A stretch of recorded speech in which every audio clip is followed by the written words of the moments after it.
and the House of Lords come out with a decision as to what the law is. Now, one of the things that in legal circles is always debate: do the judges create new laws out of thin air, or do they report what the law is? Well, my take on it is that at common law, decisions are based on what juries have said. And the longer juries have said that murder is out of order, for example, the more persuasive it is. Now, the law relating to murder is common law. It goes back to Saxon times, 1300 years. Our ancestors, how many generations in 1300 years? A lot of generations have all decided that murder is out of order. They decided the penalty is death, didn't they? So at the end of the day, that's what I'm going for as well. That's part of the package. In actual fact, strangely enough, there's a Mr. John Hurst spelt with an I who's popped up recently on the news to do with votes for criminals. Did you see that? Yeah, well, yes, there's been certain about debate on internet. So, which John Hurst is this is a lawful rebel? Because my answer is the other John Hurst. He wouldn't be a problem because he would have been executed. Killed somebody with an axe. He was only sentenced to 15 years, and then he assaulted somebody in prison, did another 10. So that's what duress is about, and we're all entitled to invoke it. And once we've invoked it, the issue is the burden of proof to negative it. Okay. Now, in self-defence, do you have to wait for somebody to hit you? No. Okay, I'm going to describe an object to you. This object looks like a duck, it walks like a duck, and it quacks like a duck. What can you have an honestly held belief it is? Duck. A duck. Yeah. That's right. Yes, yeah. It's the same for an attacker or a person who wants to take away your rights. If he looks the part, walks the walk, and talks the talk, he's what he appears to be, isn't he?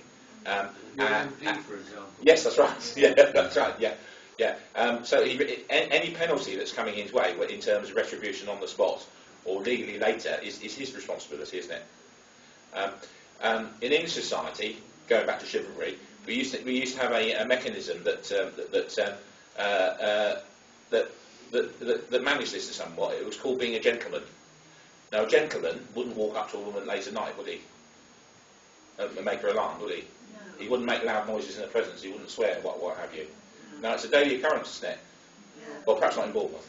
Perhaps not in Bournemouth, but the place I used to work in. And there's a whole generation of youngsters who don't know about chivalry. They don't know how to behave. And again, an object for a lawful rebel really is to restore order, isn't it? And of course, it began in the schools in the 60s. A lot of these bad things, didn't it? And of course, you've got to ask the reason why. So one of the issues is, prior to that time, it wasn't practical to be a ruffian in a public place because, generally speaking, some of you were there, any adult would tell any child off. Nodding. Yes, that's the case. Yes, that's right. And will be praised and not criticised, and certainly not arrested. Okay. Now, would you chance telling a gang of rowdy youngsters off these days? No. For personal fear. Yes, that's right. Yes, that's right. Yeah, but chivalrous self-preservation. Yeah, not fear. Well, okay. Yeah, mixture of the two. And of course, what went wrong?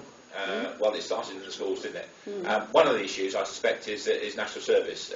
Anybody here old enough to do national service? Yeah, there we go. Well, you know the arguments better than I do, but don't you? But you were different when you came out. Yeah. Well, there were. Ended in 1963, I understand. Or was it 1962? It's 1962 before I was born. Yes, that's right. And the other thing is the approved school.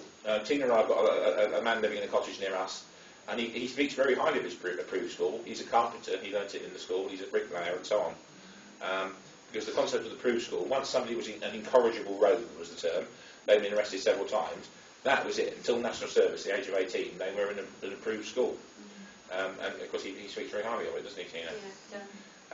So there's another common law institution that I'm seeking to have restored, for obvious reasons. I started this with the right to bear arms, in actual fact. And the right to bear arms is simply duress. There's no separate right to bear arms, it's duress. Whatever statute is passed, you're entitled to defend yourself. Okay? Isn't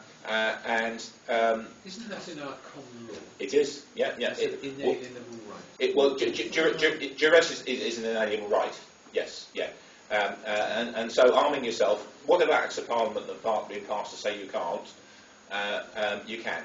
And in actual fact, if you study the Acts of Parliament in detail, which is what I did when I started this journey, you'll find the Acts of Parliament don't take away the right to bear arms. It's police policy. Yeah. So let me give you an example. Yes. Oh yes. Yeah. So I'll talk about that briefly. I'm perhaps digressing, but this is educating you about self-defence. Now, a crime is a physical act and it's a mental element, isn't it? How many people possess knives, for example? Yes, that's right. Stabbed anyone lately? No. Okay, well, I rest my case. I stabbed myself. So, there we are. And that's really... You may possess it, but you don't carry it. Well, again, the public place comes into it, doesn't it? Yeah. There is a statute, it's called the Prevention of Crime Act 1953, which says if you carry a weapon in a public place, a policeman may stop you and ask for justification. I'll give you some documentation on this if you require. And that's all it says. And what happened in relation to the Prevention of Crime Act 1953 was the Bill of Rights was fully accepted up to that point. There was no such thing as a shotgun certificate until 1968. Shotguns were bought and sold like air guns are now. You recall that, don't you? Most farmers would have one on a shelf above the door or the fireplace. Country post offices, I'm told, had them. Bank managers and post office managers had firearm certificates with a revolver in the drawer, and the bank manager kept the key. And that was up until the early 70s. And that was the norm. And strangely enough, was violent crime high or low? The thing is, most people through the 40s were military trained. True. Had that discipline. Military training had yes, indeed, yes. But since the 50s... Well, because it's come together, isn't it? And of course, I regard it as a father's duty to his son. Yeah. I've got 3 sons. They could all take care of themselves around weapons and that sort of thing. And it was done deliberately. Partly my training, partly air cadets. Pre-service organisations. So that's the way it was. So the question is, what happened to it? So let's talk about the Prevention of Crime Act 1953. There's an episode of razor slashing in Glasgow. Teddy boys, razor slashing and bicycle chains, all that sort of thing. Now, young men have always been inclined to do that sort of thing, haven't they, until checked. And that's the duty of the fathers, isn't it? Well, it wasn't working. I understand it was the Daily Express got up a campaign, something must be done, and the Prevention of Crime Act was rushed through. Now, the generation of MPs in Parliament at that stage included ex-servicemen, as you say. So when it was being debated, both in the House of Commons and the House of Lords, MPs got up and said, well, right to bear arms, people are entitled to defend themselves. And the Home Secretary and the Home Office Minister in the House of Lords said yes. Yeah. They also made various undertakings that the police will be reasonable about this, and they won't inconvenience people going about their lawful occasions.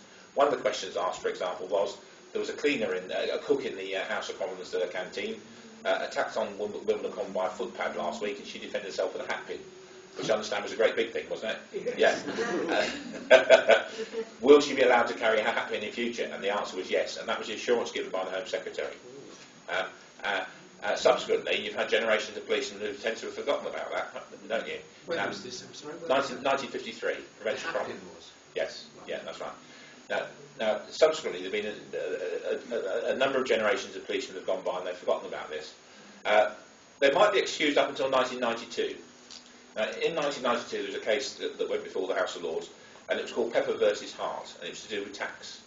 And Mr. Pepper was an inspector of taxes, and Mr. Hart was a teacher in a private school. Hart or Hart? H-A-R-T. Okay.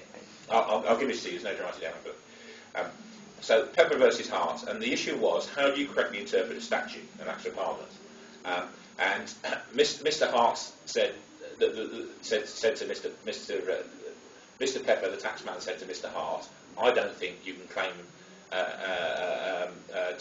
back tax in some way because you're a private school teacher. It was to do with the accommodation provided with a job. And Mr. Hart said, well, I've read Hansard and the Minister's promised that that will be the case. So the issue that goes to the House of Lords is, can you read Hansard to correctly interpret the statute? Now, for 100 years prior to 1992, as a result of a judgment, there had been a rule that the courts could only read the statute to correctly interpret it, and they couldn't read Hansard.